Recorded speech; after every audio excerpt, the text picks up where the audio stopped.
Harry Potter and the Philosopher's Stone, by J.K. Rowling. Chapter 1, The Boy Who Lived. Mr. and Mrs. Dursley, of number 4, Privet Drive, were proud to say that they were perfectly normal, thank you very much. They were the last people you'd expect to be involved in anything strange or mysterious, because they just didn't hold with such nonsense.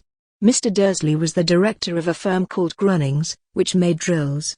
He was a big, beefy man with hardly any neck, although he did have a very large moustache. Mrs. Dursley was thin and blonde, and had nearly twice the usual amount of neck, which came in very useful as she spent so much of her time craning over garden fences, spying on the neighbors. The Dursleys had a small son called Dudley, and in their opinion there was no finer boy anywhere. The Dursleys had everything they wanted, but they also had a secret, and their greatest fear was that somebody would discover it. They didn't think they could bear it if anyone found out about the Potters. Mrs. Potter was Mrs. Dursley's sister, but they hadn't met for several years. In fact, Mrs. Dursley pretended she didn't have a sister, because her sister and her good-for-nothing husband were as un-Dursleyish as it was possible to be. The Dursleys shuddered to think what the neighbors would say if the Potters arrived in the street. The Dursleys knew that the Potters had a small son too, but they had never even seen him. This boy was another good reason for keeping the Potters away. They didn't want Dudley mixing with a child like that. When Mr. and Mrs. Dursley woke up on the dull, grey Tuesday our story starts, there was nothing about the cloudy sky outside to suggest that strange and mysterious things would soon be happening all over the country. Mr. Dursley hummed as he picked out his most boring tie for work, and Mrs. Dursley gossiped away happily as she wrestled a screaming Dudley into his high chair. None of them noticed a large tawny owl flutter past the window. At 8:30, Mr. Dursley picked up his briefcase, pecked Mrs. Dursley on the cheek and tried to kiss Dudley goodbye but missed, because Dudley was now having a tantrum and throwing his cereal at the walls. "Little tyke," chortled Mr. Dursley as he left the house. He got into his car and backed out of number 4's drive. It was on the corner of the street that he noticed the first sign of something peculiar, a cat reading a map.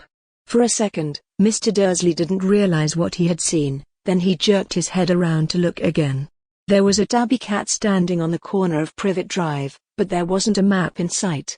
What could he have been thinking of? It must have been a trick of the light. Mr. Dursley blinked and stared at the cat. It stared back. As Mr. Dursley drove around the corner and up the road, he watched the cat in his mirror. It was now reading the sign that said Privet Drive. No, looking at the sign, cats couldn't read maps or signs. Mr. Dursley gave himself a little shake, and put the cat out of his mind. As he drove towards town he thought of nothing except a large order of drills he was hoping to get that day. But on the edge of town, drills were driven out of his mind by something else. As he sat in the usual morning traffic jam, he couldn't help noticing that there seemed to be a lot of strangely dressed people about. People in cloaks. Mr. Dursley couldn't bear people who dressed in funny clothes, the get-ups you saw on young people. He supposed this was some stupid new fashion. He drummed his fingers on the steering wheel and his eyes fell on a huddle of these weirdos standing quite close by. They were whispering excitedly together. Mr. Dursley was enraged to see that a couple of them weren't young at all. Why, that man had to be older than he was, and wearing an emerald green cloak. The nerve of him. But then it struck Mr. Dursley that this was probably some silly stunt. These people were obviously collecting for something. Yes, that would be it. The traffic moved on, and a few minutes later, Mr. Dursley arrived in the Grunnings car park, his mind back on drills. Mr. Dursley always sat with his back to the window in his office on the 9th floor. If he hadn't, he might have found it harder to concentrate on drills that morning. He didn't see the owls swooping past in broad daylight, though people down in the street did. They pointed and gazed open-mouthed as owl after owl sped overhead. Most of them had never seen an owl even at night time. Mr. Dursley, however, had a perfectly normal, owl-free morning. He yelled at 5 different people. He made several important telephone calls and shouted a bit more. He was in a very good mood until lunchtime, when he thought he'd stretch his legs and walk across the road to buy himself a bun from the baker's opposite. He'd forgotten all about the people in cloaks until he passed a group of them next to the baker's.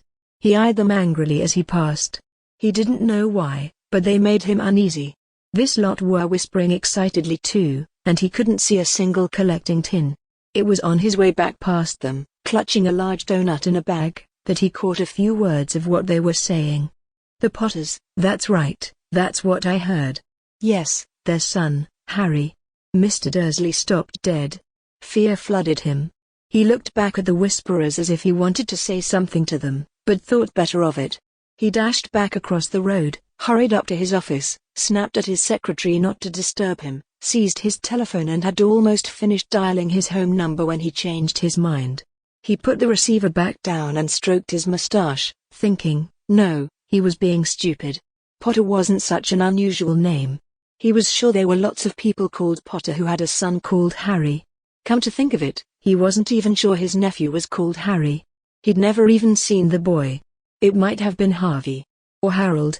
There was no point in worrying Mrs. Dursley, she always got so upset at any mention of her sister.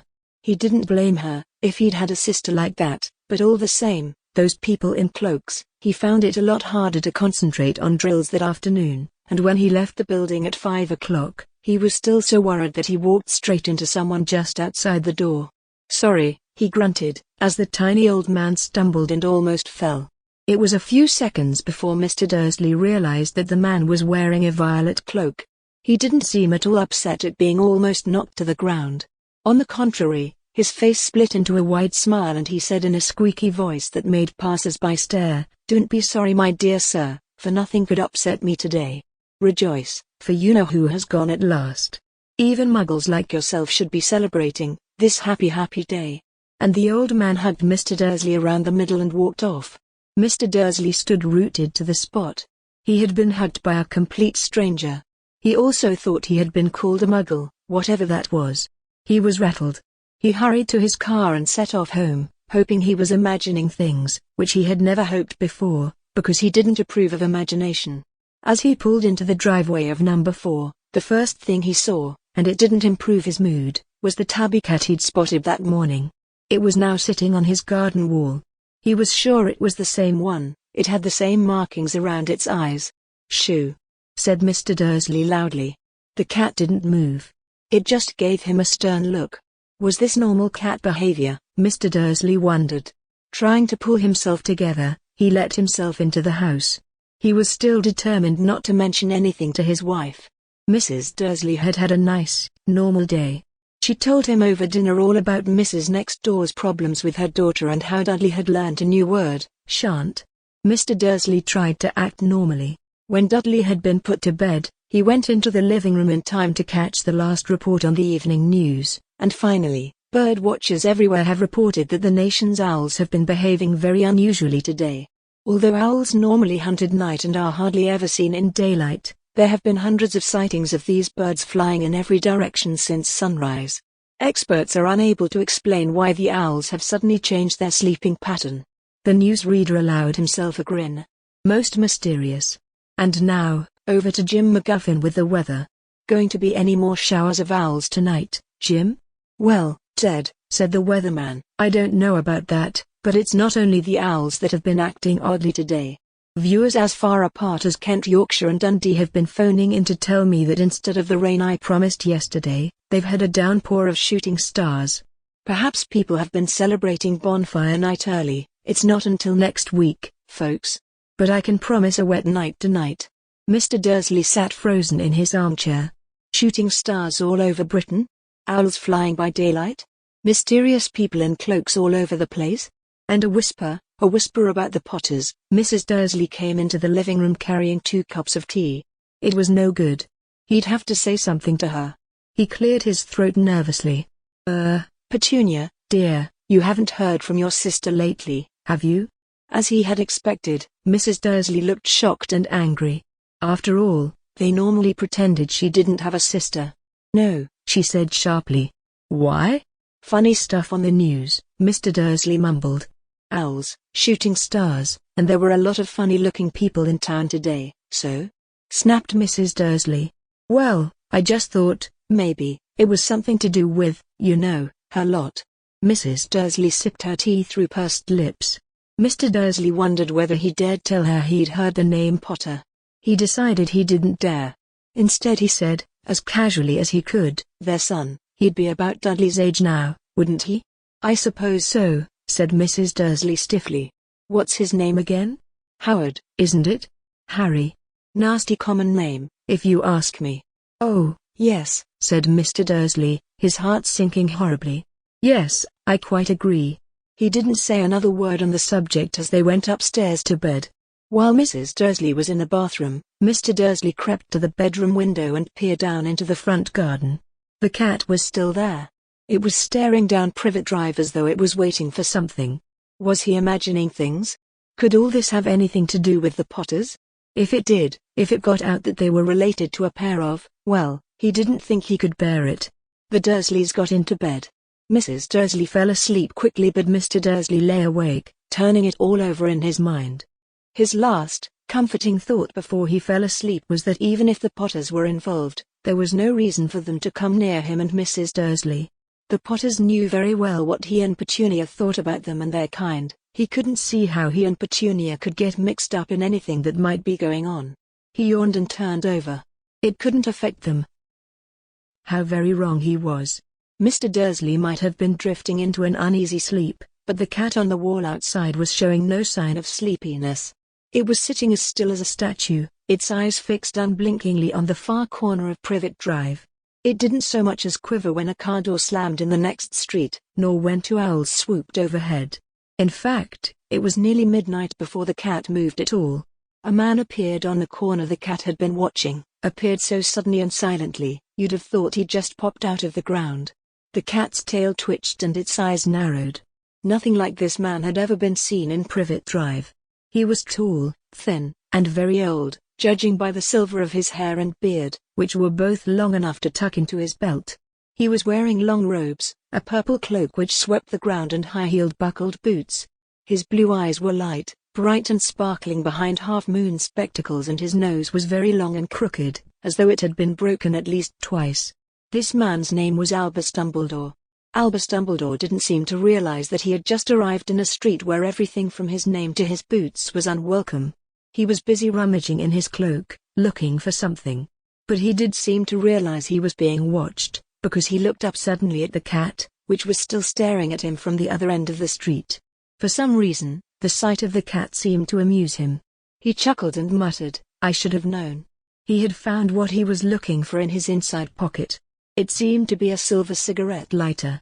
He flicked it open, held it up in the air and clicked it. The nearest street lamp went out with a little pop. He clicked it again, the next lamp flickered into darkness.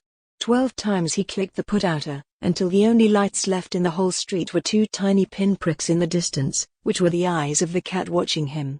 If anyone looked out of their window now, even beady-eyed Mrs. Dursley, they wouldn't be able to see anything that was happening down on the pavement.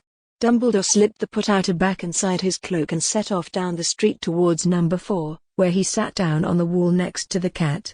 He didn't look at it, but after a moment he spoke to it. "Fancy seeing you here, Professor McGonagall." He turned to smile at the tabby, but it had gone.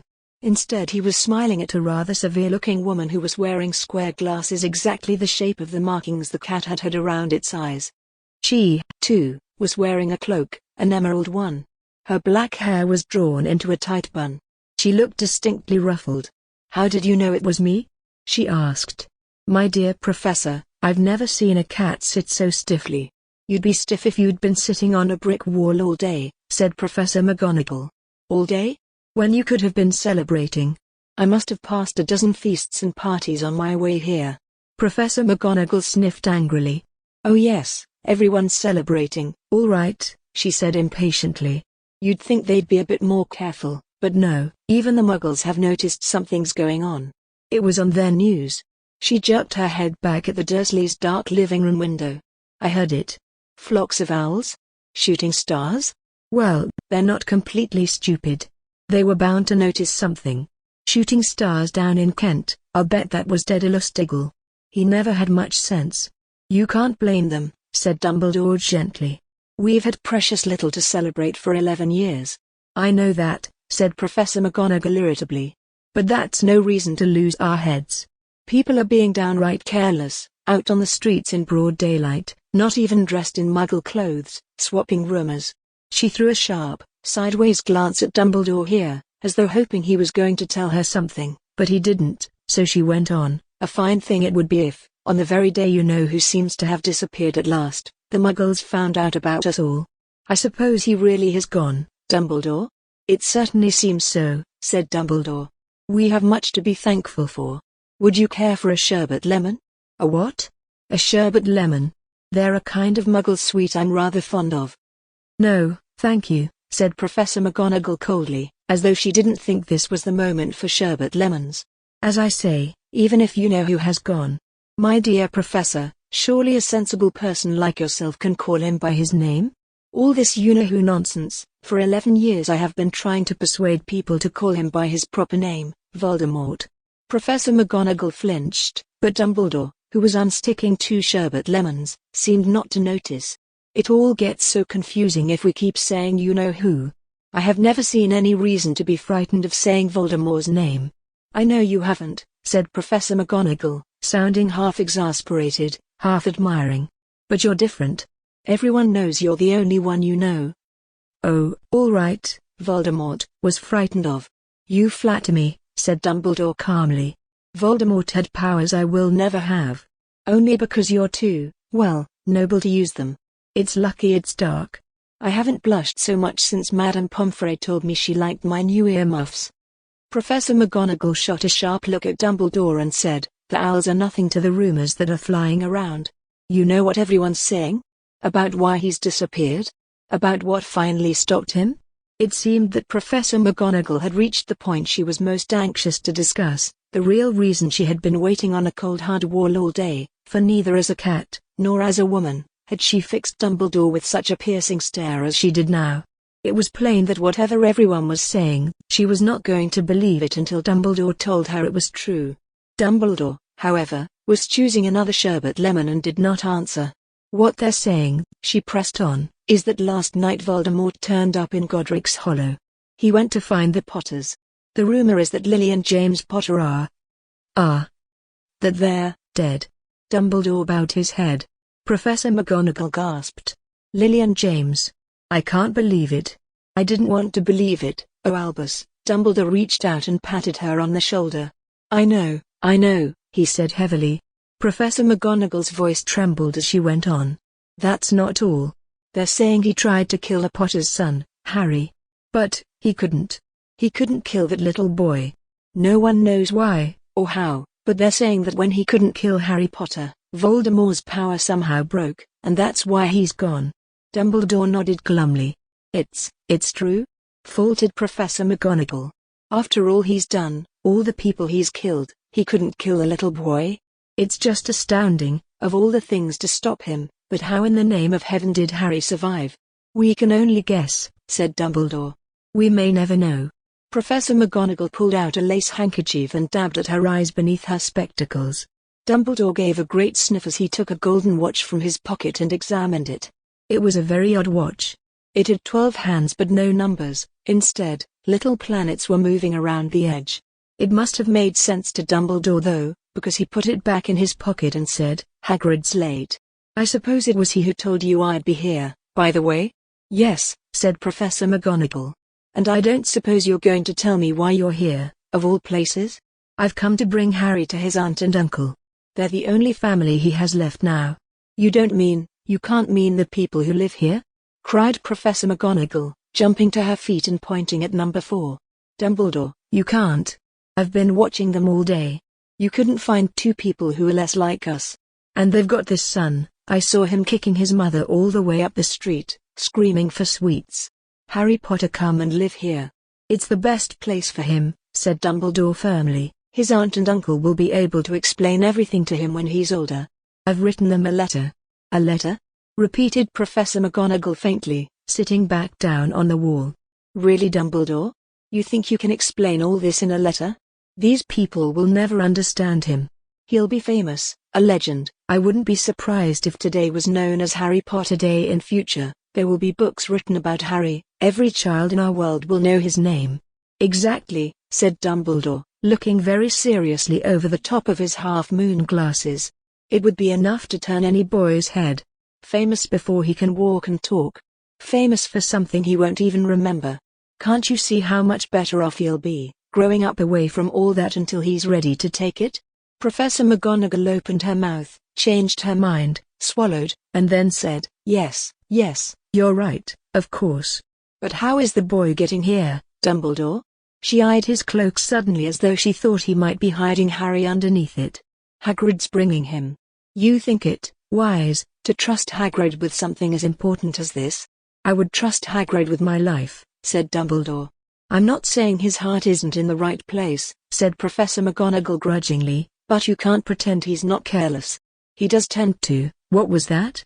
A low rumbling sound had broken the silence around them. It grew steadily louder as they looked up and down the street for some sign of a headlight. It swelled to a roar as they both looked up at the sky, and a huge motorbike fell out of the air and landed on the road in front of them. If the motorbike was huge, it was nothing to the man sitting astride it. He was almost twice as tall as a normal man and at least 5 times as wide. He looked simply too big to be allowed, and so wild. Long tangles of bushy black hair and beard hid most of his face. He had hands the size of dustbin lids and his feet in their leather boots were like baby dolphins. In his vast, muscular arms he was holding a bundle of blankets. "Hagrid," said Dumbledore, sounding relieved. "At last.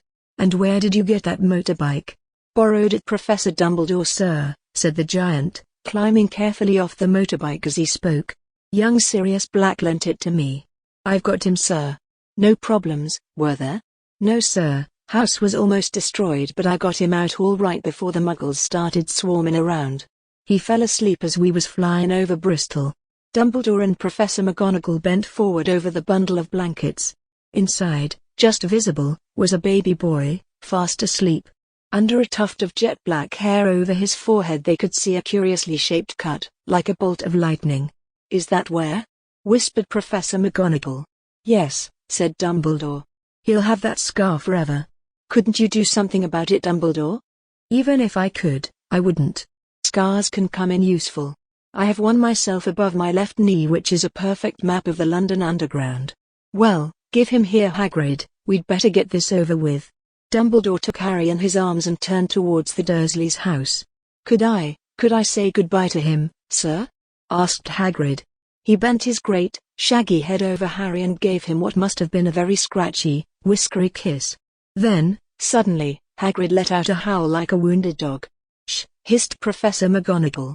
"You'll wake the muggles." "Sorry," sobbed Hagrid, taking out a large spotted handkerchief and burying his face in it.